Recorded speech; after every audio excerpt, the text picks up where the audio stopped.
Ang akong batasan, isang walay kape, mga dakong kape. Pero kung ningog, sige na, mag-init na. Sinay po, pagtanaon sa mga tao din sa ato ang palibot, stricto kahit na malita. Pero hanyoan ninyo, di ba kayo, tigil na mo hatag. Okay. Ako lang tanawin din tayo sa hay. Kaya ako, niyagi mag-servisyo sa katawan sa Ginoo. Sa gobyerno na side. Pero nakita ka na ako na may problema sa unang mga tao, muduol din. Nataktan sa Inias Magukbo, timbahan na yung kapi.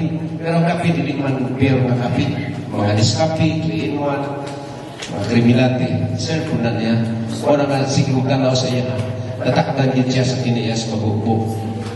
Pero pasalamat ko, kaya niabot siya ako 50 ka tuig, kan siya ako tinaw. Na sige, may pamalandong, mag-istorya mi.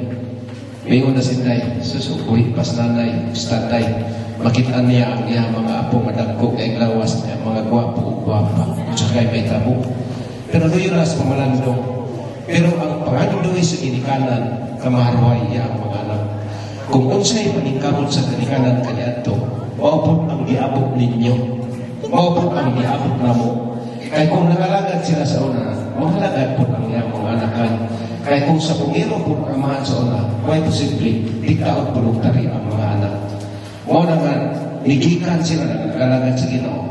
Sila sinanay, nipuli po ang mga ginikanan karon ng mga anak niya kanito. Ang tutkaroon, mugug gihapon ang religious relation ato sa pamilya sa kaliwatan. O nga sinay, ma'am, birthday ma'am niya.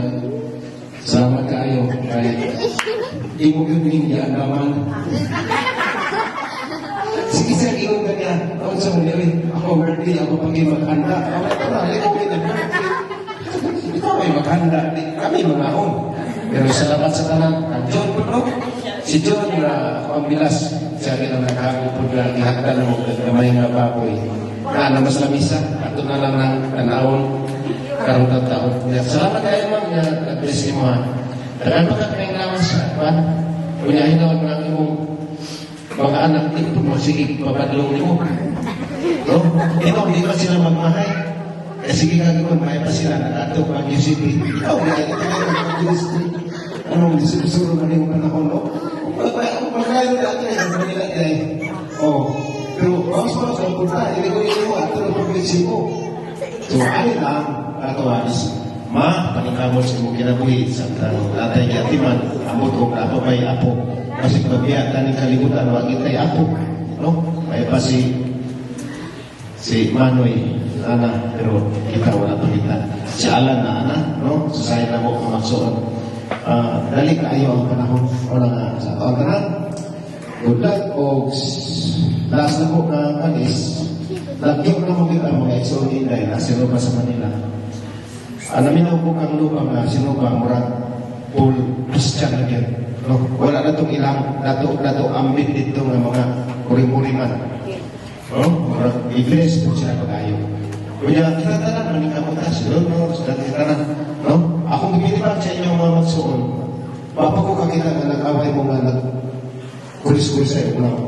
So, salamat sa inyo. Akong ma'am, no? Ikandir ako na panikamo. Pastor ang tanan. Kaya sa side po lang mo, abot lang ko, napakaya na yung sa mo may sukod, so tilandaan, kahit para to. Para sa atong tanan, sa mga pamilya, bumaba kay sulpik ko, ang good relation, pagpadayon na kawan sa presensya sa Ginoo. Ginoo na yun ang magkulit, dinignan ng relasyon. Nagkasalamat ko, mga happy birthday, God bless you. Nagkapagin ito, ikot ako, abot sa inyo. Kaya magsig ka na pa. Sige ka na si Jigo na yung ayaw po po kabalagad rin kay ako, welcome kayo ko. Pag-ura ni Pihan tong naras ni Kerchi, napon si Jom diri, masing na si Jom, napon si Jigo. Bakit sa kayo gusto ko abot diri? Welcome niya po ng pamilya. Sa kinsit mo abot. Sa si Jom magpuyo diri. Magdalang bukas. Sa inyong tanan, mayong gabi o galing ng Ginoo. Happy birthday sa ako.